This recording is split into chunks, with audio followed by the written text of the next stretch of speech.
Welcome to the latest episode of the People Will Talk podcast. Joining me in studio is Mary. How are you? I'm very well, thank you. How are you? I'm fantastic, thank you. And special guest, Barry Costello, who I've known for many a year. Barry, how's it going? It's going fantastic. And Mary, thank you so much for having me aboard the good ship. People Will Talk. So before people start calling this an example of nepotism, pulling strings, because you were one of my oldest friends from primary school, this is not the reason you're on this podcast. You're on this podcast, Barry, because you are a traveler extraordinaire. I am quite honestly impressed by the length and breadth of the world that you've seen, the places you visited, the experiences that you've had. I only know, I'd say, a quarter of them, and they blow me away. And of all the people I've ever met in my life, you have just this incredible, inspiring travel impulse, this itch that you'll never quite fully scratch, which I think is beautiful, that you have this overriding passion. And that's what we're going to talk to you about today, isn't it? So Baz, where do we even start with you? There's too many places. But for example, okay, so I know you've been to France, which is amazing, because I remember watching a video of you discussing St. Patrick's Day on French TV. You've done J1 and Interrail, which are very common rites of passages for a lot of people in their 20s. But going beyond that, you've been on the Trans-Siberian. You've been to China, the Balkans, Korea, New Zealand, Latin America, and a lot of, I guess, random, unconnected places. So Barry, where do you want to start? Where do you want to start, in our journey with us today? What are you going to start talking about?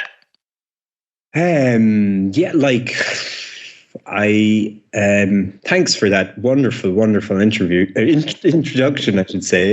Interview's not over yet. I think it's like such a passion of mine, and I guess anybody who is a devout, disciple of the Church of the Road, let's call it, you kind of clock each other quite, readily, when you just, you kind of recognize that there's a kind of shared, a kindred spirit in somebody else who kind of has that impulse, like you're saying, like whatever you want to call it, like wanderlust or whatever it is. I mean, I try to figure out, because it's such a defining personality trait of mine. It's something that's shaped me. I think I have two major passions in life, and those are travel and cinema. Well, I guess cinema, maybe more broadly speaking, like kind of creative, collaborative kind of stuff. And it just so happens like cinema is the medium I find myself moving towards or working within. But like before that, like theater and stuff like that. But travel for me it's right up there. Like it's one of the guiding like lights of my entire life, and it's a wonderful gift. It's a blessing. It's a bit of a curse as well, because it just never, that's something you will recognize in somebody else who has got that same affliction, is that they're never fully, at peace with where they are, in a way, because you're always thinking about the places you've yet to see, or part of your heart and your soul is still, tied to the road and the world at large and stuff like that. And, because it's such a defining thing, I have spent many a day kind of trying to get to the root of where that came from. I have some early memories of like my mother. My mother's a nurse, and she would have trained in London, and then she would have done some work with the First Nations people in Canada back in I suppose it would have been the 70s, maybe early 80s, and Indigenous people in the kind of Northern Territories, I guess, so somewhere near to Calgary, but way north of there on a reservation. And I remember you know, as a child, finding this red fur purse of coins, of random coins, and there was like a loonie and a toonie, you know, the Canadian dollar and $2 coins in there, and just a collection of other random coins from places she had been to. And like, I don't think she was the most extensively traveled, but like for that time, you know, for our parents' generation to have even gotten across the Atlantic, to have, you know, gone to a couple of different countries in Europe, that would have made her relatively well traveled. And I remember as a child picking up that purse of coins and thinking like, something about that, you know, established a connection with the world at large, and like thinking, where do these coins come from? And then I guess, so it was always there from a pretty young age. And then what solidified it was going to visit my brothers. I have two older brothers who both went on Erasmus, one to Torino in the north of Italy and one to Oviedo in the north of Spain.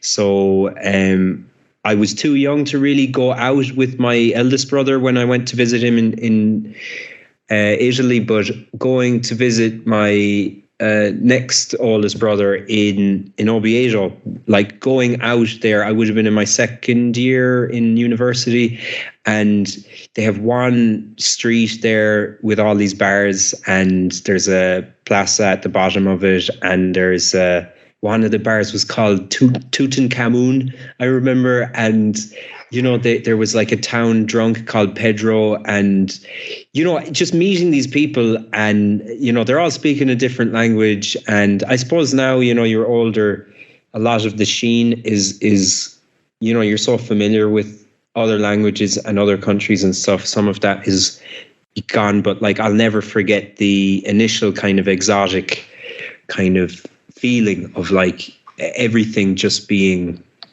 this kind of magical realist quality that everything kind of was imbued with, because everything was so exotic and so different, and even the most mundane things suddenly were elevated, you know, the drinks or the different knickknacks on the walls would be different to the knickknacks we'd have, and all that kind of stuff, like, and just, you know, that further kind of embedded this kind of a desire in me to kind of see, or this kind of instinct in me to kind of want to see the world. And then like 2 years later, I went on Erasmus in France, and I had, I guess, what is to date like the best year of my life. I don't think that's you know, that's another thing, you kind of try and process that, like, you know, you're so young and you're like, yeah, that's probably, even as you're living it, you're like, this is the best year of my life. I hope other years are as good as this year, but like, you know, there's a confluence of events, you know, that can never really be repeated. You know, the first time you do anything, really, the first time you live abroad, the first time you travel solo or with others, you know, it's never going to be quite as heady as it is the first time you do it. So like that year, for those reasons and all kinds of other reasons, was just an amazing experience, like a kind of definitive experience in my life in shaping who I am. And it kind of, before that, I had it in mind, I was heavily involved with theatre.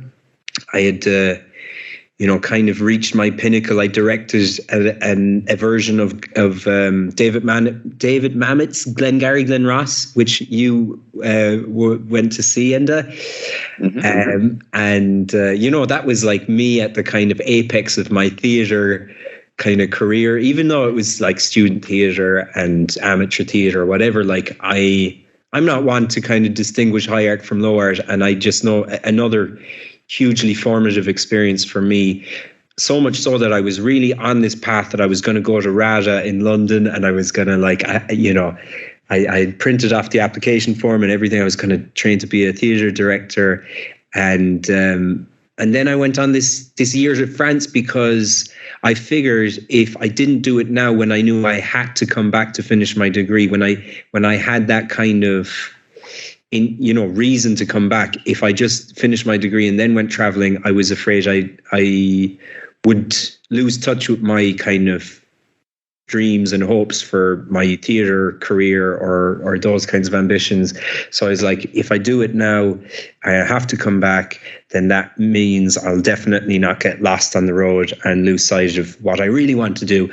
But of course, the opposite thing kind of happened, because when I went off traveling and I had that amazing experience in France, like I was teaching, I was a foreign language assistant in a secondary school at Lycée Hector Berlioz near to Grenoble, which is like the capital of the Alps. I then went to pick blueberries over the summer, made friends with these people from all over, the place, a lot of North Africans and a lot of Europeans, and I ended up being kind of adopted by this big group of Czech people who are like some of my closest friends to this day, and just went to a music festival with them over the summer, which I've been to 4 or 5 times now, and they invited me back to their little town in in Moravia, which is in the south of the Czech Republic. And en route, we went through Amsterdam and we stopped off in Paris with one of the people. There were people there who were people who studied at Sciences Po, which is like the prestigious kind of political science academy of France, the third level institution that where most of France's leaders have come from.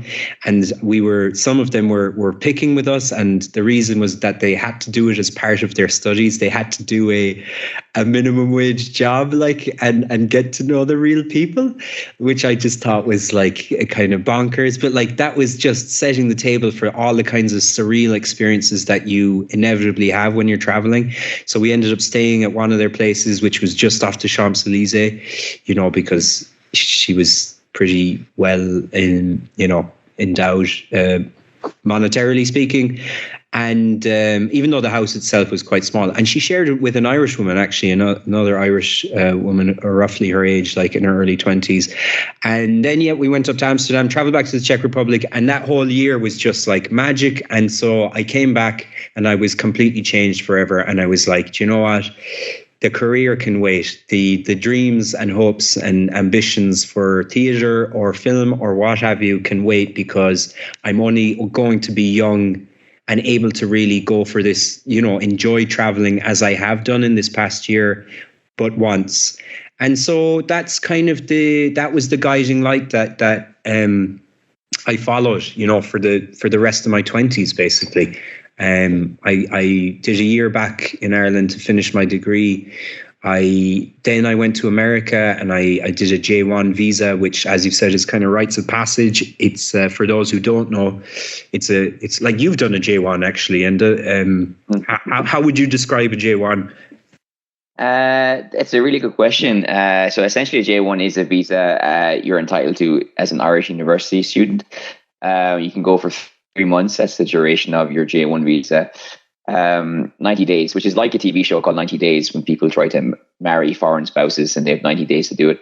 That's also the time we're granted by the American government. So that seems to be the gold standard for letting foreigners into the country. And the stipulation is you can't be in the last year of your course. You have to have something to go back to. And you go there to work. It's kind of a messy, complicated thing as well, because a lot of people go there, and I think Irish people might sometimes have a bad reputation off the back of the J1, because people say, "Oh, I'll be there till Labor Day," which I think is November, October, and then obviously we all come back at the tail end of August. I went to Boston for mine, and it was a transformative experience as well. So people can go anywhere in the greater United States, and you work, you experience the culture. Like, for example, in my case, I was staying in an apartment block near MIT with some people who were studying there, also hanging around in very grim kind of conditions, like sleeping on the floor with barely a mattress, no fridges, no lock on the door. But when you're young, you're kind of ready for anything. And which kind of, you're the epitome, you're the personification of that, Barry. I think we always said about you, if you called us halfway up Everest with just a toothbrush in your back pocket, you go, well, that is Barry. So, yeah. I tell you that story. Well, actually, that's question number 7. Yeah. But yeah, something that you mentioned really piqued my interest, because I never knew your mother went to North America and was with the First Nation people. But your mother has English background, your father is Irish, so there's like already an international connection there that you would have been shaped by, I guess, every day. And nowadays, you have a Spanish partner, and you're Irish as well. And I guess when you were doing the Trans-Siberian, for example, you mentioned the personal aspect of your lust for travel, seeing your brothers on Erasmus, your family background there. But did you ever get a sense that when you're on Trans-Siberian, for example, or in Latin America, you're following the path that others have beaten, and you feel connected to this kind of global, universal sense of traveling, like Che Guevara in Latin America, or all the other people that rode the rails with Trans-Siberian? Yeah, like, good question. I mean, like, there's definitely there's beaten paths in every kind of touristic kind of, I don't even necessarily feel comfortable using the word touristic to describe places like, Southeast Asia or Central America or whatever. But, places where people have backpacked around and done that kind of traveling. There are certainly well-beaten paths, like they call it the Banana Pancake Trail in Southeast Asia. They call it the Gringo Trail in Latin America. And they do kind of take in a lot of the same places. And so, yeah, there's certainly, in that sense, like, you feel like a kind of kinship with your fellow travelers, because chances are that's your typical conversation you'll have when you meet people on the road, is like, where are you coming from, where are you going, what did you see, highlights, lowlights, tell us about it. And everybody's just so full of experiences that they're just dying to share with people. It's a really vibrant kind of culture that you're part of. But, on the Trans-Siberian, then it's like, that's one of the wonderful things about the Trans-Siberian compared to other more well-beaten paths, is that, like, there isn't really there's no typical Trans-Siberian route, like, it's kind of basically start in Petersburg or Moscow and make your way across the country in as many or as few stops as you feel comfortable with, like. And so, that there's a real great sense of freedom there, because Russia is just enormous, and it's full of these cities that are, like, by our standards, quite big, like, 1-2 million upwards. And you kind of I remember just randomly kind of picking after Moscow, is like, okay, I can't even remember what specifically guided those choices. I mean, was it probably to do with just practical things, like, I don't want to be on a train for more than 8 or 10 hours, I don't want to, and so you end up thinking, okay, well, 8 hours from here would get me to Novosibirsk, and what's after Novosibirsk? Oh, Yekaterinburg. And what's after that? Oh, Irkutsk. We'll have to stop in Irkutsk, because that's your gateway to Lake Baikal, the biggest freshwater lake in the world. And then if you're going into Mongolia, which is what I ended up doing, it's usually Ulan-Ude would be your last stop before you cross the border. So, like, that lack of kind of fixed points is something really liberating, that really gives you that sense of adventure. Like, I do remember reading about Shigeru Miyamoto, the games designer, developer responsible for, like, a lot of Nintendo's big successes like Mario. And he was talking about Zelda, and his inspiration for Zelda was that when he was 18 or 19, he got an ordnance map of his area, the area he's from in Japan, and he just walked out the front door and just kept walking with the map in his back pocket. And kind of that I thought was just, that in a nutshell is, like, the experience of traveling that I most enjoy, like, the freedom to kind of say, I can go in any direction from here. And it's less the case on the more established paths. And also, like, you're not, you do feel like more a tourist, it's, if you're in Southeast Asia, you're going to hit the same handful of places. Like, you'll end up in Chiang Rai, you'll go across to Luang Prabang, you'll go to, the same places in Vietnam and like, all of these places, they're kind of Vang Vieng because of all the the tubing. I don't know if they even still do that now, but where you sit in a tire tube and you go down the Mekong Delta and get obliterated on drugs and alcohol and that kind of thing. But then you're going to places that are less traveled and you really feel like you can go anywhere and they're all going to present you with all these amazing, unexpected surprises. And the other thing too is like the sense of kinship is more distinctive there because you run into a Westerner in Siberia. I should say, like, you run into somebody from, the Western Hemisphere, say Europe or, the Americas, or Oceania, and they really stick out, and you stick out, and you'll immediately have this kind of like, and then if you run into them again 2 days later in a completely separate place, which is like 2,000 miles away from where you first ran, like, in a way, it's not surprising because you're all going in the same direction and there aren't that many cities, and you're all kind of, people all want to go to Lake Baikal, for example, and but at the same time, you feel like this is you're two strangers at the end of the world, and like that bond you established through being in this place that like you will probably never be in again, and you'll never see them again, and you're just really living for that moment and that connection that you have on the road. And then the next morning you could end up going out and having a crazy night with some of the local Buryat people, the kind of the Eastern Siberians who have kind of more typically Asian features. They're called Buryats, and I'm sure there are other ethnicities as well, but I remember Buryats like seeing a fight outside this club on island of Alkan, which is the island in Lake Baikal, at like 2-3 in the morning with a bunch of Germans or whatever, and seeing this guy, these two guys like knock 7 bells out of each other, and they're just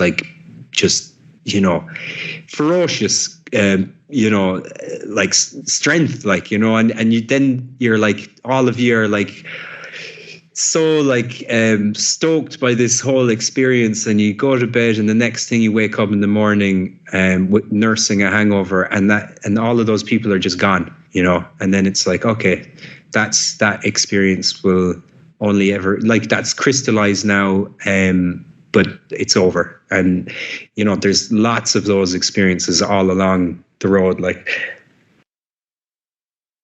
Wow, you describe that in a very passionate way, and I think it's very cinematic as well. So probably your two passions there coming together, because I was really imagining things as you were describing them, and you've already taken us all over the world in just the first couple of questions. And yeah, it's really fascinating. I guess for you, it's not just about traveling and going to a place, also about all these encounters and all these experiences with other people. But I just wanted to stop for a second because we want to keep traveling all along the podcast, but just to ask you, because obviously you've been traveling so much, but I think when you are in a place, when you live in a place, you also see that as a way of traveling in a way, isn't it? Or because when we are settled in a certain city, it's true that sometimes you become oblivious to what you have around, and it's almost as if you cannot appreciate it as a tourist anymore. And sometimes it's just nice to go out and pretend that you're there on a day trip or something like that, and try to rediscover it. Is this something that you could experience when you are in the place where you live at the moment, or where you've lived before?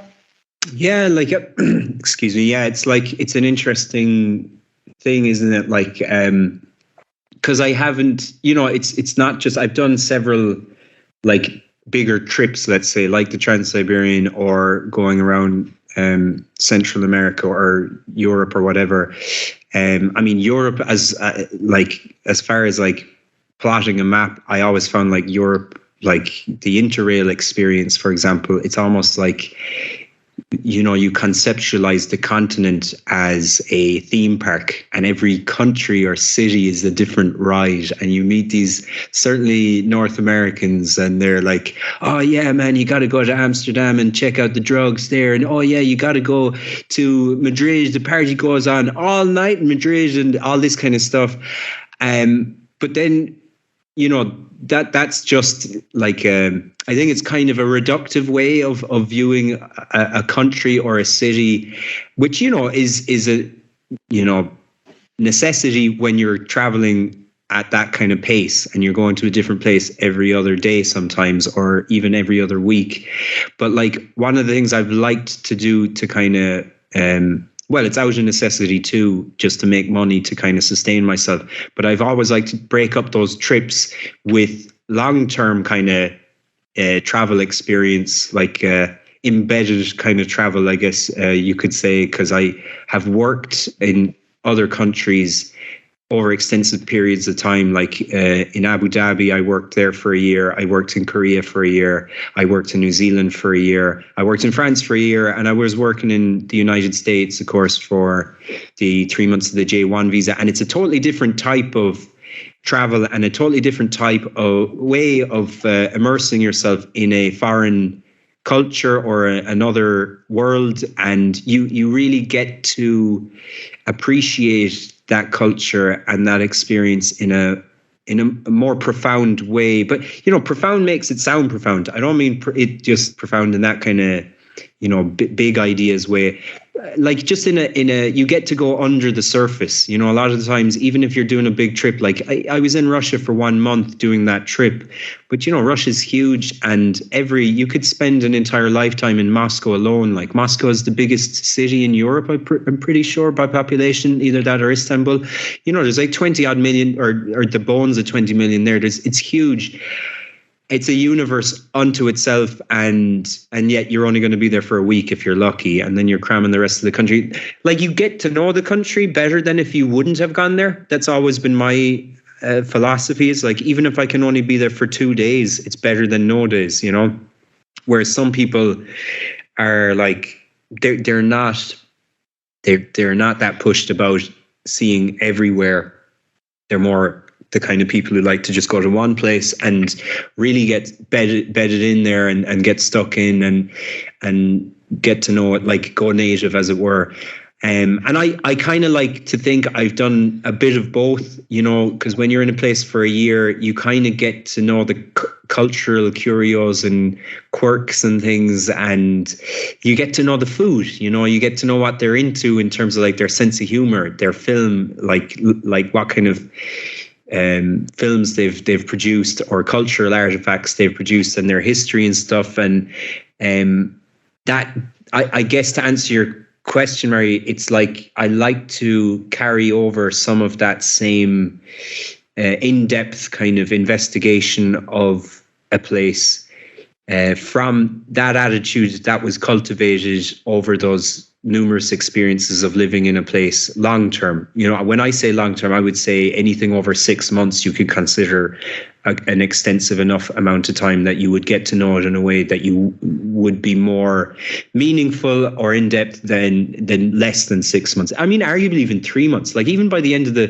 3 months in the United States, I felt like I definitely had a better appreciation of their culture and their people, and I had witnessed some interesting kind of cultural conversations, or even been part of cultural conversations that were very American in nature. I remember specifically LeBron James was being sold to or from the Miami Heat, and it was just such a big deal, like, and everyone was tuning into this thing, and I like LeBron James was possibly a name I would have recognized, but that was about it. And, being part of that and being at a 4th of July, fireworks display and all that kind of stuff. But like, Korea, for example, you really get to, the food there is some of the best food I have ever, and I'm not a huge foodie or anything, but I've definitely developed a more cultured palate as a result of my travels. And Korea, I think, was a kind of a foodie coming of age for me, because like it's very like, the stereotype is Korean food is spicy, and it's a well-founded, they do like very spicy food. And I remember just finding it so intolerably hot the first month or two I was there, and now it's like it flipped a switch in my brain, and I loved like some of my favorite things, or they have these things called jimjilbangs in Korea, which is basically in Japan they would call them onsen, but they're like bathhouses essentially. And they're everywhere in Korea, and they're just the most amazing things. You go traveling and you kind of develop this menagerie of cultural experiences and artifacts that you would just love to repatriate. And that's certainly one of them in Korea. Was like, they're just like, you pay about 10,000 won, which is equivalent to $10. And you basically get given pajamas, and they have underfloor heating, and you can just pull up these foam like mats, like yoga mats, but they're more like, they're thicker, and you get like little foam pillow blocks, and you can basically you tog off, and it's separate genders, baths, and you go into the men's baths, and they're at all these different temperatures, starting at about 34 degrees and going, or maybe 32 degrees. Anyway, it's like super hot, and you kind of just sweat it out and relax, and like all these different kind of waterfall things. And then you dry yourself off, you go to the sauna, the steamer, whatever you want, and then put your pajamas on, and you lie down on this underfloor heated kind of big room. And they'll have a snack shop as well if you want to get some boiled eggs or noodles or what have you. And they'll have TVs in certain areas, and even play areas for kids in bigger ones. But as a hangover cure, or just as something to do on your Sunday afternoon, that was like one of my favorite things. And that was something, in Russia they have these things called banyas, where you have, it's a steam room and cold water bath, and then you slap yourself with birch tree leaves and branches. It's kind of similar, and I did do it because it was so wild that everybody was like, oh, you got to try one of these banyas. But in Korea it was like, it became a part of my lifestyle. That it felt like this was a thing that I felt I appreciated every bit as much as the locals. And then you try and transpose that back to your own existence. And I certainly absolutely do try to view my own kind of what has become so familiar to me through the lens of the outsider, like as much as I can. Like I'm working as a teacher now. I have a couple of Ukrainian students, and I'm fascinated by their experience of my country.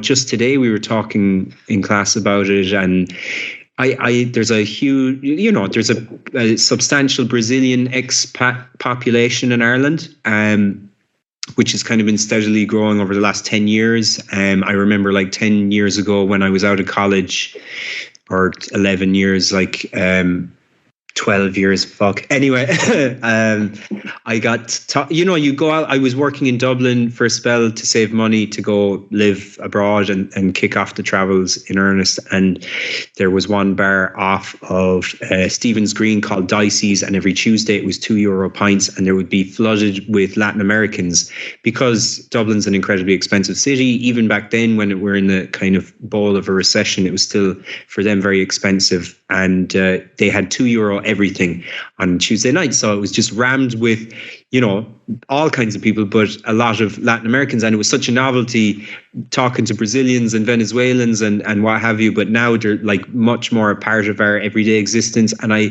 see them everywhere. And I know that it's not an easy,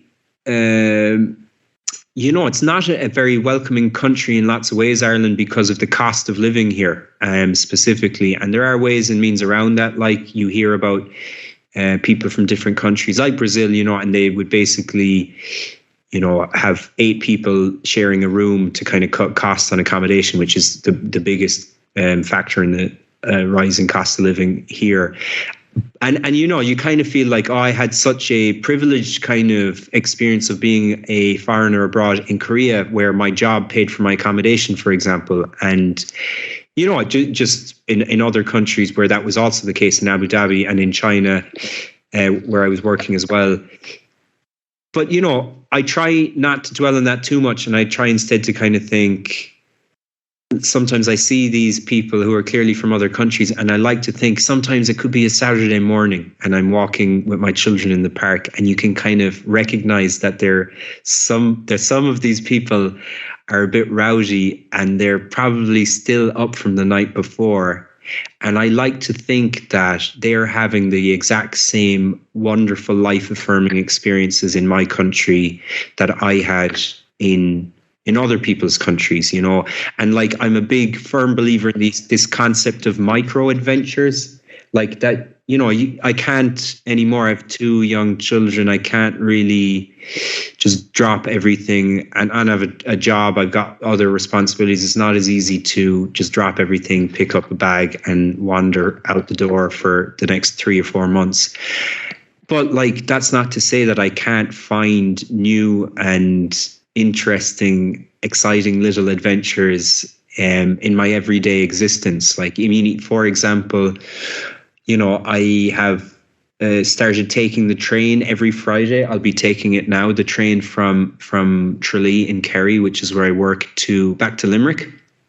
And that our train network isn't quite as extensive as it once was. And so there's a lot of transfers. There's 2 separate transfers I have to take. So the initial leg of that trip is from Tralee to a town in Cork called Mallow, and it's about an hour of a journey, but it takes me right through.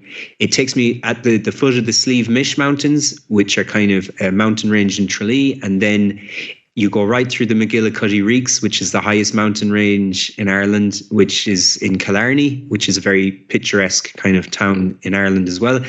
And this was a train I hadn't taken before I started this job. And I was just struck by the beauty of something like seemingly quite, the quotidian and mundane, like a train that you take for granted. But I do try to be conscious of imbuing those everyday things in my country with that same kind of magical quality, because it's there, like it is absolutely there. I mean, I used to live here in Tralee, and there's a place called Scotia's Grave, which is in a little valley, and it's on Atlas Obscura. If anyone, is looking for potentially interesting things to check out in your vicinity, I'd suggest checking out Atlas Obscura. It's like a website that has a list of, as the name suggests, like some kind of slightly obscure attractions and historic and cultural things in your vicinity, alongside like more conventional things like museums and stuff like that. And this place, Scotia's Grave, it turns out there was an Egyptian princess that got buried there because of something that went down with the Gaels in Scotland, and it's recorded in the annals of Ulster or something. I'm serious. Like, this is like prehistory. So I went to check it out one day, and it's down in a little valley, and you have to walk through these trees, and there you cross this little stream, and then you get right into the middle of this little valley, and there's like a big stone and a kind of little stone circle there, and like stuff like that. It's all over the place. If you can find it in a tiny little town like Tralee, you can find it just about anywhere. And I am always I'm always on the lookout for things like that. I mean, even more now that my life has become more, established and stuff, I'm always trying to bring that newness, that newness in what's the Patrick Kavanagh thing? The newness in every stale thing, about Advent. He wrote but that idea that you can, see things with a new set of eyes, and I do. And that's the wonderful thing about befriending, people who aren't from where you're from when you're living in that place where you're from, is that they you get to appreciate it through their lens, and it imbues things with a newness that that I just don't get to experience like I used to when everything was literally new, I really like the fact you mentioned a while ago about seeing foreigners in Ireland, and you hope and thinking that they are having this transformative experience that you enjoyed, which I think shows the generosity that you also described that is in travel when you're open to other people and you're all in it together. And I think you're completely right that there's these towns in Ireland or anywhere really where there's a story. I mean, you mentioned Kerry and Tralee. I was recently in Killarney a few months ago, and there's a mural and I believe a statue as well to the Irish Oscar Schindler. So, it's a tourist town, but there's also a story there of a guy who came from there and helped a lot of Jewish people during World War II as a Catholic priest, and it just shows that in every corner there's a local history item that is actually very fascinating. Now you mentioned Tralee, which is a metropolis, of course, in world terms. I want to ask you about cities, because, you know, countries are made up of people and stories, and primarily cities as well, that are so symbolic of things. Madrid is just the European city that never sleeps, like a European New York City. There's Seoul and Muscat as well, that I know you've been to. How would you, for somebody who hasn't traveled there and they're vicariously experiencing it through you now, what is the energy of Seoul, for example? What is the vibe of the place compared to a Tralee or a Cork or a Dublin? Oh, so hard to, I mean, maybe you get away with comparing Dublin, but I mean, yeah, they have, I suppose, nothing to do with, I mean, Seoul is a megalopolis kind of size city. It's 20 plus million. And for me, like, I have to say, Seoul might be my favorite city on the planet that I've ever visited. Now, I've never lived there. Of course, a lot of that sheen might be taken off spending more time there than just, you know, random long weekends, which was the case back in the day when I was going up from Daegu, which is where I was living in South Korea. But like, Seoul is just, it's such a, and you know, I do like to keep abreast of like travel journalism and different, you know, travel related outlets. And like Seoul definitely, it's an interesting city because it's like the secret's out, but it's still a secret somehow. I think there's an interesting thing in that part of the world. There's like that East Asian archipelago, like Tokyo and even Japan, I would say, they're kind of a vortex that sucks in all of the visitors, you know, because it's so hard to get to, relatively speaking. It's expensive, you know, so it's kind of like a once in a lifetime trip. And a lot of the time, you know, if you're going to make the effort, you know, and it comes down to Tokyo or Seoul or Japan or Korea. Japan kind of seems to edge it because it's got all of these cultural things like anime and manga and like, you know, what's that expression, weeb, you know, for like Japanophiles, you know, there's lots of like, you know, Korea, to be fair, has come up a lot in the last, you know, 10, 15 years because of K-pop and, you know, K-drama and all that kind of stuff. And they're a massive powerhouse of exporting their own culture, especially since Gangnam Style and all that. But like, they're still not quite on the same, like, you know, they don't have the same cultural cachet, I think, for people who aren't from that part of the world that Japan has. And in that way, I think that's a kind of a good thing that for me has kept Seoul still a bit of a novelty and a bit hidden even now, like, and I even noticed that when I was living there, like a lot of Western acts, you know, European bands and American bands and what have you, they would factor in Tokyo at the very least, if not, you know, other cities as well on their world tour, whereas very few would manage to make the trip across to Korea. And I think that kind of is, you know, fairly analogous of like people when they go traveling there. And it's a pity because like Seoul is like, I mean, it's huge. It's got a really, really well organized metro. Somebody said it was somehow inspired by the London Underground. I don't know if that's that apocryphal or whatever, but it's super organized, and it's one of the best cities I've been to for distinctive neighborhoods that are very easy to navigate between because of the metro and offer very distinctive things from one another. And like, I think the best way for me to try and sell or pitch Seoul to the uninitiated is I'll talk you through my standard night out in Seoul or weekend. Like, I would generally get because I worked in a Hagwon, which is a private academy, And so it was after hours. And so we wouldn't usually finish work until 10 p.m. on a Friday. And then I would get the slow train up. They have a KTX, which is like the bullet train, but that's twice the price of the slow train. So I usually get the slow train up at around midnight from Daegu. And then I would arrive into Seoul at about maybe 5, 6 in the morning. And this could be all throughout the year, like dead of winter, you're freezing, and you find your way to the nearest Jimjilbang. You bring nothing but the clothes on your back and you layer up so that you can kind of take layers off and put them on accordingly. And you enjoy the Jimjilbang, have a bath, put your pajamas on and sleep on the heated floor until about 12 o'clock the next day. Put your clothes on, wander out and just explore the city, whether it's like Gyeongbokdo is the one of the big palaces. Or is it Gyeongboksang? But like there's so many palaces in the city center, and there's a lot of interesting like colonial architecture from when Japan occupied the area, and like Western colonial style, more like like say British in the vein of British colonial architecture.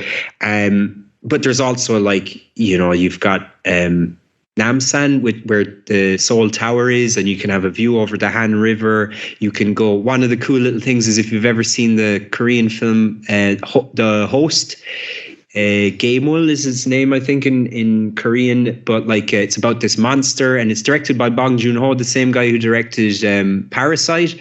They have a life-size statue of the sea monster itself right on the banks of the River Han, right in the same place where I understand a scene from the film with the monster takes place. And then you meet up with some friends, and usually there's two specific neighborhoods that were always good for going out. One was Itaewon, which is kind of the foreigner town that was built around the US military base there. And it's just because of the foreign presence there and all the soldiers and stuff. And that's still, pretty substantial. There's around 30,000 US troops in South Korea at any given moment, or at least there was when I was there. I believe it's still the case. Because of all that tension with North Korea and everything. And, there is this idea that people do call South Korea, some people call it the 51st state because of all the American influence there. And it's definitely, it's undeniable. Like, culturally, they have a lot of American chain stores and there is a very westernized kind of feel to it in lots of ways. But as opposed to China, say, which is westernized to an extent as well, but very much its own thing.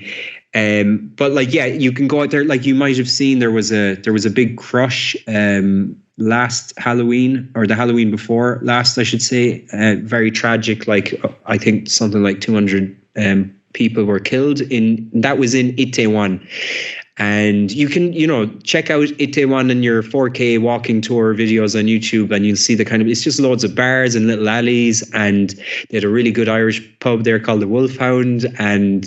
But generally we'd start the night in Hongdae, which is the student kind of neighborhood, because I think it's Hongik University is the university there. And like there's a really cool playground there that after a certain hour just gets taken over by students, and they just perform.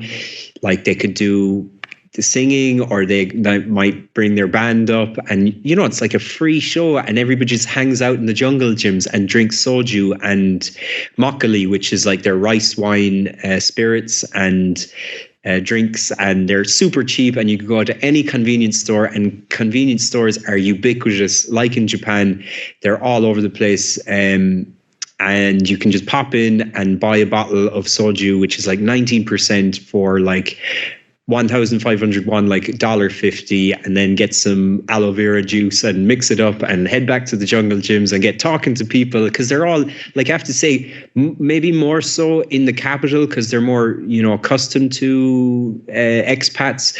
They're very friendly, and also it's a university area, so they're young, they're looking to practice their English, they're looking to get to know people and broaden their horizons. So it's super easy to get to talk to people. You watch people beatboxing or like singing or doing whatever it is they do, and practicing their K-pop routines. And then you head to one of the many, many bars there, and then you hop on the last subway that'll get you to Itaewon, and then you hang around Itaewon till the early hours of the morning. They had this place called Hooker Hill was the name it went by, for reasons that I don't think I really need to explain. But you can imagine when there's military base there was a lot of like, and then there was another on the other side. I think it was Hooker Hill going up. There was a Jimjil Bang at the top, which I frequented many times when you just like, okay, night's over, time to go to bed. And again, can you imagine like you can feel there's a hangover coming on and it's 6 a.m. and the sun's coming up. What would kind of cure you better than anything is just get into a nice warm jacuzzi and take a cold shower, put your pajamas on and take a nap, and you wake up the next day and all of the impurities have been sweated out of you. And it's just, as you can tell, I'm a big fan of Jimjil Bangs. Anyway, and then on the other side of that Jimjil Bang was the downward slope of the same hill, which was called Homo Hill because it was full of gay bars. And so, all of these and these like those orange hued sodium street lamps, like everything about it, as you can imagine, you're hearing this stuff off of local people or people, working at the bar, whoever, and they're just saying it to you in such a nonchalant, matter-of-fact way. Oh yeah, you want to go up there? That's just so you know, that's called Hooker Hill. You don't want to go into too many of the bars there. And also on the other side, it's Homo Hill. So like if that's the gay bars, that's where you'll find those. If that's what, and like that's just your standard experience, and that's Seoul. Like, you wake up then the next day, you meet up with your friends, you have any number of amazing Korean dishes. Like my personal favorite was one called Haejonguk, which is like pork neck soup with spices, and you have kimchi and it's a beautiful stew, and then other kinds of all different kinds of I remember having one called trash can soup, they call it, because it was actually first cooked by soldiers during the war, and they would just throw in all kinds of like ingredients like instant noodles, and then they chop up sausages and all kinds of things, and they cook them in trash cans, and now it's become a kind of trendy thing to eat, and it's called trash can soup. But every other Sunday then you'd eat that, and you maybe have 1 or 2 beers, or you go to the War Museum, amazing War Museum, or you go to like Dongdaemun Design Plaza. Like, just, it's a huge city, so it's like infinitely explorable, and always new things there. Or you check out another palace, or I think Insadong was the name of the kind of they have the folk village inside of the city where you can see the old kind of style of houses and the slated roofs and everything. Or you can just have a wander around the shopping district. It's just like so much choice, so accessible, so navigable, and so diverse in terms of the attractions and what's on offer. Very affordable, like very reasonably priced compared to Tokyo, say. And yeah, just like so exotic as well, because it's inherently Korean, and it's there's nowhere else like it on the planet. Like, so yeah, I don't know. Did I sell it? I think I'll buy it. I'm going to book a ticket straight away. No, Korea, Asia, I think does captivate a lot of people. And, as Maria mentioned earlier, you are a great storyteller. And we will mention before we finish the podcast a little bit later about your sources so people can find you. But the reason I bring this up now is because I know you yourself and myself, we've mentioned, first of all, we're frequent consumers of books about travel, and also YouTubers who travel bloggers essentially. And given that you are a well-traveled man, you have a pretty high bar, I think, when it comes to evaluating this content. Essentially, a lot of them don't pass muster, no? And I'd like to ask you about, your thoughts about this whole genre on YouTube in particular, but also there's a book culture there as well. For you, what do so many of these YouTubers lack when they're doing the whole travel thing? Is it just very hacky? Is it just the typical tourist things? Do they lack the passion that you so obviously have? How would you break it down for us? Yeah, again, it really, it's an interesting question. I should say before I answer, Gyeongbokgung is the name of the main royal palace in Seoul. So I definitely, I did a hatchet job on that, and I just want to correct that. But I told you I was going. This was not necessary. Tickets are bought practically, so don't worry. Listeners out there who are just spitting in their kimchi, but yeah, like it's. I suppose like when I think of it, it's like, what do I respond to about any content? To use a dirty word, that kind of relates to travel is like something that goes some way towards capturing that experience that I hold so dear, that means so much to me. And like, is there a way that it can awaken that those memories, or like, like I feel like as somebody who's involved in filmmaking, and that like that's something I teach about, like what is it that we respond to about films. I think a big part of it is like a relatability, like something that you can identify with, right? And like if you can see a film that captures that experience in such a way that it's so faithful to it, and obviously no two experiences are the same, or they're very subjective, but there are universal aspects of traveling that any faithful rendition of will manage to touch on, and you will identify with and relate to your experiences traveling.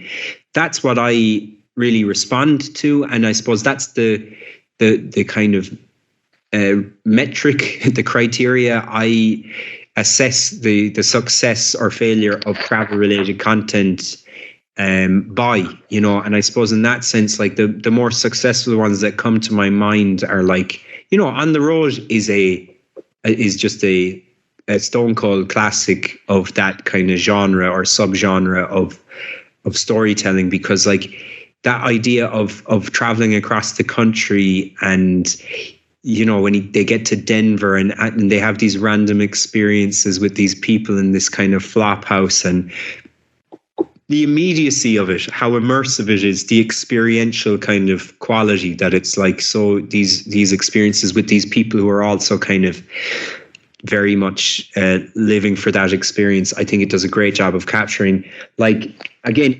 to speak of a filmic equivalent, the 2015 film Victoria by the German filmmaker Sebastian Schipper, which stars I think she's Spanish, or Laia Costa, that actress.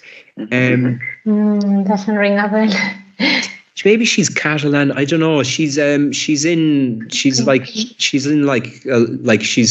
steadily been in more things since that film. That was kind of her breakout. But it's the story. It opens. It was famously shot all in one take, and it opens with her kind of out of sorts in a club, an underground club in Berlin, and then just as she's leaving, which is where we find her, she runs into these, or she's kind of taken into this whirlwind by these three local lads from Berlin, and they're like, where are you from? What do you do? Something that you can absolutely relate to, that kind of experience.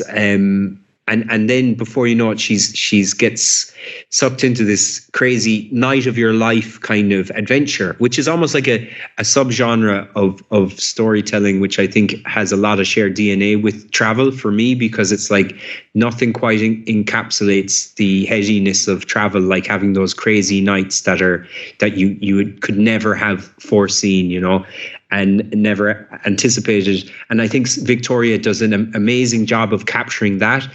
But, it's funny, because if you ask people their top 10 travel films, or if you even do a bit of digging, like, and look at lists online, nobody will mention Victoria, because they'll just glom onto the fact that it's a kind of a genre film. It's a thriller, but it's essentially like it taps into something very primal about that travel experience, because it's about being an outsider in a foreign land, and you don't speak the language, and you don't understand anything, and everything's new and different to you, and you feel alone. But then before you know it, all you have to do is say yes to one thing and go along with this thing, and then before you know it, that whole world opens up to you, and you're changed forever. And like with the travel vlogging,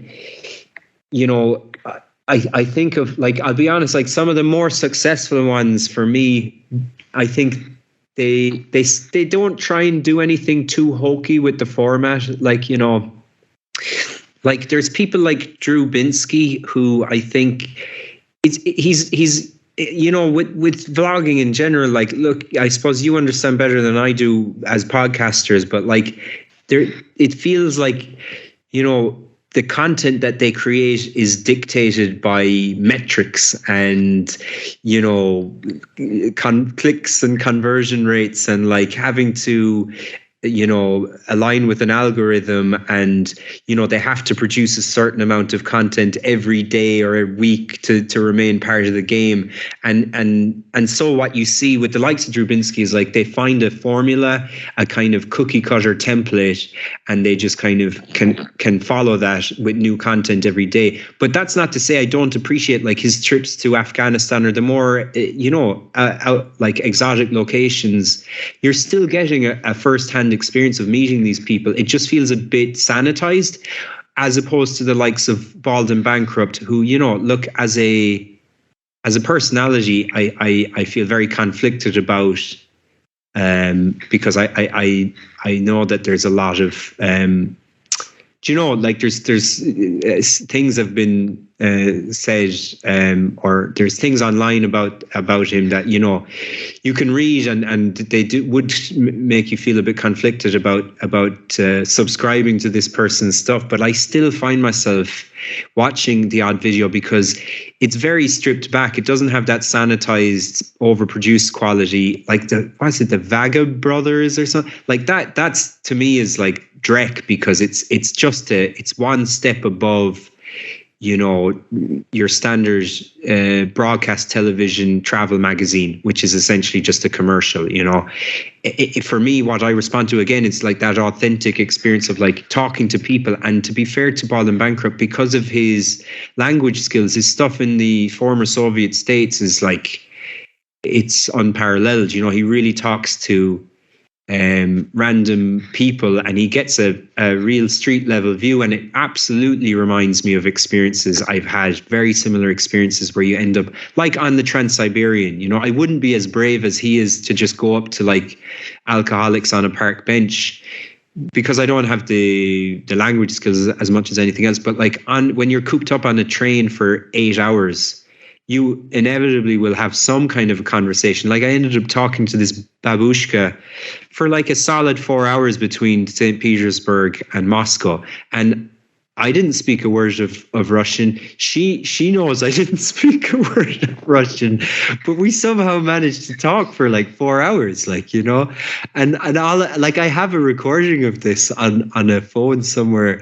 And I remember listening back to it. It's just bananas. Like this like 25-year-old kid. And he's just like, yeah, da, and she's just there, like, you know, like talking just motor mouth in Russian, and you have no idea, but you're just like, but she's probably just taken with the fact that I'm not from where she's from, and she's never talked to a non-Russian speaker before, like, you know, and she was just super friendly, and they'll give you cucumbers, and they'll give you a shot of vodka, and they'll, you know, like, and Bald and Bankrupt does a good job. Like, he does exactly that. He's had those exact experiences, and like I see that, and it resonates very deeply with me.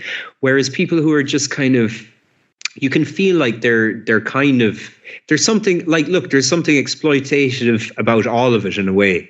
And like, I had this conversation with a friend of mine who's a big traveler and much more, like, I would say even more rough and ready. Like he's not so much about the quantity of places. He's more about getting very unique experiences. Like he without telling anyone, he ended up going to the west coast of Greenland and hiking up and down a 200-kilometer stretch on the west coast, just like, I don't know, he did it on repeat for about 6, 7, 8 weeks one summer. And then he comes back and it's like, okay, so that's where you were, you know, that's his kind of style of travel. But we were talking about the thing about like a documentary about travel as opposed to, you know, a travel vlog as opposed to a movie is like, you know, there's a lot of mundane stuff in getting from A to B as well. And there, if you did just document it like they do in a travel vlog,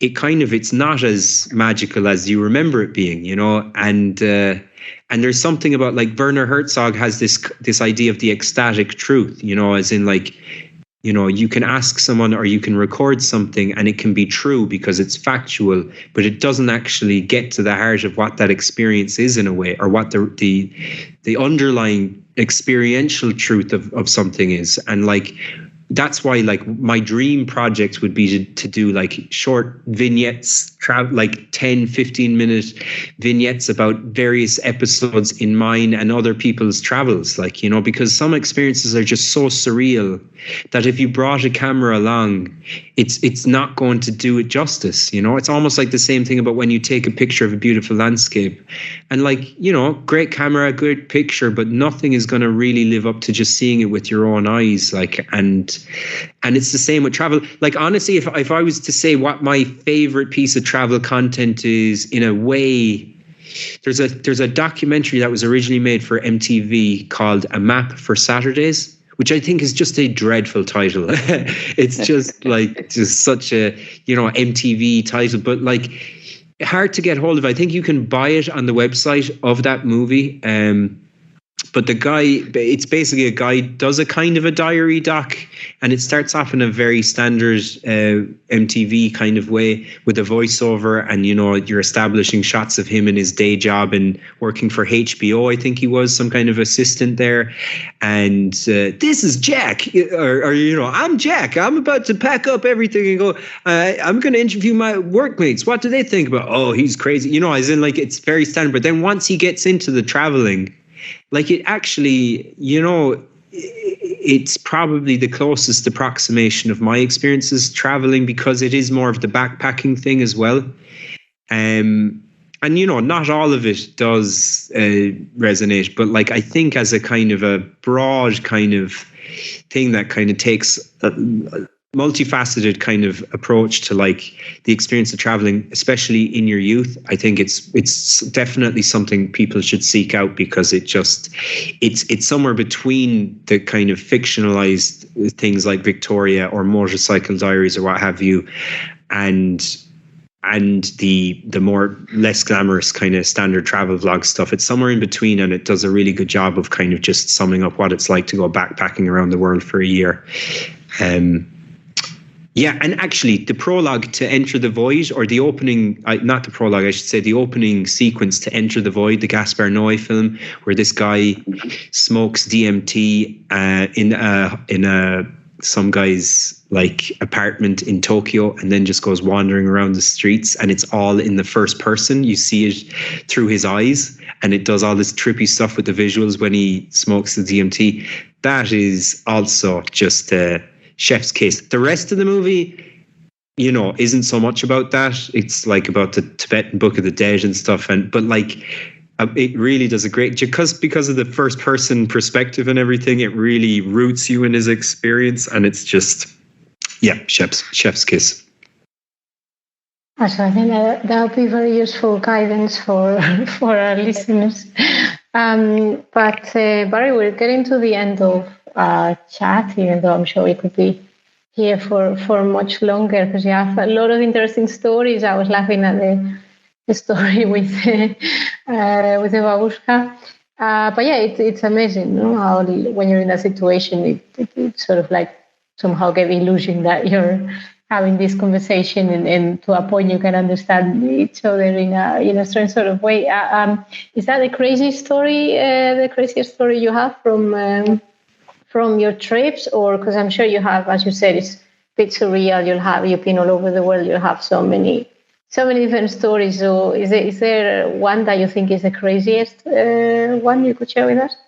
I mean, that's I suppose, like, it's interesting that what you were saying about the babushka, like, something that traveling has taught me is, like, definitely communication is a question of wanting to understand and wanting to be understood, you know, and you can absolutely communicate across languages and any of those kind of barriers if you want to, and nothing will make you not just want to, but need to traverse those barriers as much as, like, you know, just needing to get from A to B, as you often do when you're traveling. Which, you know, again, is just something that opens you up. It opens you up in general to the world and stuff. and makes you more compassionate to people who are from other places, and makes you a better communicator. But to answer your question, like, I do have a kind of stock a stock answer. Like, there was one time I was getting across to Mongolia, and I had literally 1 day left on my visa, and if you overstay your visa in Russia, it can be quite a tricky thing to navigate. And I got the train down, or the minibus down Matsruka, they call them, I think, from Alkon, the island, to the train station in Irkutsk. And because everything is in 24 hours on the ticket, I misunderstood the ticket, and it was from, like, instead of it being at 200, I thought it was like a 10, but it was actually 20, and it was 8, and I got into the station at 9, and I suddenly looked at the ticket and was like, oh fuck, because it was my last train to get across the border in time, and I had to go on this huge adventure just to get, which involved a bus and a train and a minibus and a trip to this place, and going to the border and talking to this guy in a taxi, and then he bundles me into this big truck with this big lady from Mongolia, and her son, who reminded me an awful lot of Short Round from, Ke Huy Quan's character in Indiana Jones, because he was like peeling this kiwi in the passenger seat, sitting on top of like boxes of, probably illegal fruits and things that I don't know what they were doing, but anyway, because you can't walk across the border, you have to drive across, and I paid them some money. And anyway, to be honest, there's loads of stories like that would be in a kind of second tier, but there's one story I will say that really is like next level. And I went to visit with my Czech friends, Bishek, Chow's Bishku. He is like a lifelong friend, soulmate, who I met in that summer picking berries in France. He had a friend studying Russian in Nikšić, which is the second city of Montenegro. And he said one summer, I was back looking for jobs in Korea. So I had the summer, that was my main thing. I was getting my driving license and I was looking for jobs in Korea. And he's like, why don't you come over and we'll do a little trip. I'm going to visit my friend. So I flew over to Nikšić and we hung out there, and we ended up going on a little trip, her and her Russian friend and myself and Zbigniew, and we went to Bosnia, and we went to Sarajevo, and we went out clubbing, and we ended up meeting these kids outside the club when it was closing, and they brought us all the way back to, I will tell you exactly the name, Sarajevo have a football team that's named after the railway workers, Zelzeničar, Sarajevo. Because I guess, that's the thing that happens, right? With railway workers form a group of railway workers form a football club. Anyway, these kids, they're taking us on the tram, and they're like, we're going to take you to the best place to smoke a joint in all of Sarajevo. And then we're just following them blindly. And, Sarajevo's had an interesting history, and, it can be rough around the edges. I love it as a city. It's one of my favorite cities in Europe, if not the world. But anyway, it turns out they're taking us to break into the Zelzeničar football stadium. So we end up going into the football stadium and just watching the sunrise over the city, hanging out with these people, drinking, smoking, talking absolute just nonsense, And then we end up getting back to our hostel. We part ways, get back to our hostel around 9 in.the.morning, and then crash for a couple of minutes, or a couple of hours till we're kicked out. And then we part ways with Zbigniew's friend, Camilla, and her friend, and we end up continuing on. They go back to Montenegro, we continue on. And on the train, we're going to Mostar, which is famous because it has this peace bridge that was blown up in the wars, and it's kind of symbol of reconciliation. And now you can dive from this kind of Ottoman-style bridge with the minarets on the side of it. If you look it up, Mostar Bridge, that's the first thing you'll see. And but on our way there, we get invited into we get talking in the cabin with a guy who's roughly the same age as us, and he's like, "Do you want to come into the railway or the cabin, the toilet cabin in this carriage?" and we'll smoke this joint together. And so the next thing, we're in this toilet in the railway cabin, and we're just talking, and he's like, hey, where are you going? We said Master, and he's like, fuck Master, you got to come to Blackeye. Blackeye's where I come from. Blackeye's cool. And we had never heard of Blackeye before. And we're in that zone where we're just like, look, we're on a roll. Last night we said yes, and look at what happened. Let's just say yes again. And we get off, and he rings ahead, and he's like, okay, I've got a bed sorted for you. I'm just going to go home, and I'll meet you at this bar.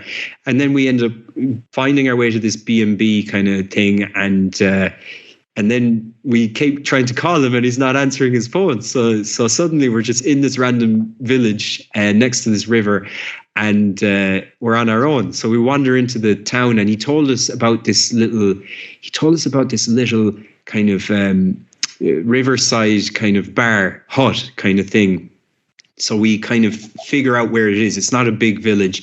We figure out where it is, and it's dead. It's very misty. It's kind of middle of the week, and it's just us sitting by the riverside, and it's quite cold and dark. And there's this little, made out of pallets, kind of, little wooden kind of hut. And then we go up looking for a drink, and we get talking. We have a drink, then we go up, and we're at the bar, and we're get talking to this guy, the only other customer, and he's like, what are you doing here? He speaks a bit of English. You're like, we met this guy, but now we're just hanging around, we're on our own, and we're feeling frisky, so we're like, anywhere we could get our hands on some weed. And then he just puts his hand in his pocket, and he pulls out this thing like the size of a grenade, I would say, big ball, and he throws it on the counter, and it's just this big ball of weed. And he's like, there's the weed. And then as we get talking to him, it turns out he's a policeman. And he's a Bosnian policeman, and he makes light of the fact that, I'm Bosnian policeman, I have the weed, and we're just having a great time. And then the next thing, we stay there till it closes, and we keep drinking, and things start to pick up. And he's like, hey, you want to go somewhere, see something interesting? And of course, we're not going to say no now after smoking this guy's weed. And we follow him down to Blackeye. Turns out is famous for this kind of, there's a river, comes out of a cave, and people go there. It's kind of a destination in the summer. And basically, this guy says that you want to, it's in the Mostar Basin. There's like this beautiful, the Blackeye Tekya is this beautiful Ottoman kind of Mediterranean style monument that sits. It's a monastery for the dervish that sits over this crystal clear kind of lake that comes out of this big cave, right? And he's like, do you want to go on the lake and go into the cave? And it's like 2-3 in the morning now, and we're like, how are we going to get there? And he rings up his friend, and this guy pulls up in a minivan then like half an hour later, and he pulls out a dinghy off the top of the minivan. And the next thing, we're hopping into the dinghy, and like he says, he asks us for money. We pay like $10 each, but like, we're like, fine, yeah, of course. This is a priceless experience. Whatever, name your price. He's like $10. We get into the dinghy, we go into the cave, and we're all pretty out of it at this stage. Even the guy who drove down is clearly after having a few drinks, and kind of life in your hands. But at the same time, this is just so surreal. And the next thing, he turns to us, he's like, pitch black in this cave. He's like, do you want to see the dragon? And we're looking at each other thinking, what the fuck is going to happen now? Like, because this is just has gotten stranger and stranger. Like, we have a dragon in the cave. Do you want to see the dragon? And we're like, okay, show us the dragon. And then we keep going further and further into the cave, pitch black. The only bit of light is off our phones, and this guy's lighter. And the next thing, he turns a corner, and he jumps off the dinghy onto like this ledge in the side of the cave. And then we start hearing, he kind of disappears around the corner, and we can't see anything. Like, we just see him disappear. It's like that movie, The Descent, and then the next thing you hear all this kind of squawking and noise coming, and he jumps back, he comes back, and he jumps back into the thing, and he turns around to us, and he opens his hands, and inside the hands, there's like this baby eagle with like a couple of feathers on it, and we're just like, dumbfounded by what's going on. And he's like, yes, it's the dragon of Black Eye Cave. And then, we just can't, like, our brains are melting out of our ears at this point because it just is so surreal. And like he jumps back, he puts this baby eagle back. Now, look, of course, in retrospect, it's like, that's probably not what you should do with the baby eagle. That could have killed the baby eagle. Who knows? Like, I mean, animal cruelty and everything to one side. I guess we were just so caught up in how insane the entire situation was that we were just like holding on to the seat of our pants and everything. And the next thing, we roll back out, we end up going back to the dinghy, tour operator's house, and he gives us a potted history of like Blagai and Bosnia, and he tells us like, the whole place is surrounded by mountains, we always get surrounded by enemies every couple of centuries. They come down, they try to kill us, but we kill them all, we kill every one of them. And he's tells us this real like earthy take on the kind of Balkan conflict seen through the lens of his particular corner of that area. And then like, the sun comes up, we finish our beers and we head home, and we sleep off like a 48-hour period of our lives, which is just, remains to this day one of the most bizarre kind of experiences I've ever had. It reminds me of Hugh McGregor, believe it or not, because in his seminal travel log series, when he goes across Europe, all the way to America on his motorbike, he does meet a woman, I think, in Russia as well. And they have this conversation. He's bowled over. And also while he's in the Balkan countries or in the eastern part of the continent, the police officers recognize him.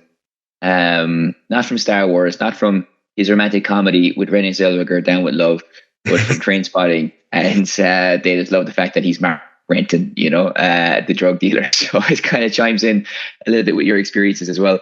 Barry, you, as we've hinted at in this podcast, you are a prolific producer of content as well.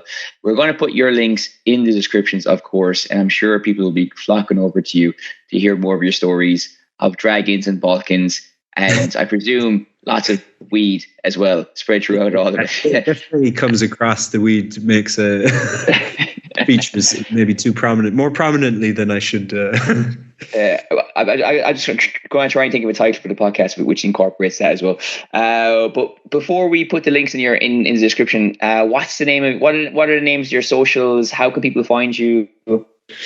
Yeah, like I have a Tumblr. That's kind of the thing I used to use to post like photos from my travels. So like baztello.tumblr.com, I think is how it goes. I haven't updated in a while because I set up a website which is baztello.com, baztello.com. And yeah, you'll find lots of stuff about travel and pictures in there. I would check the Tumblr, the website.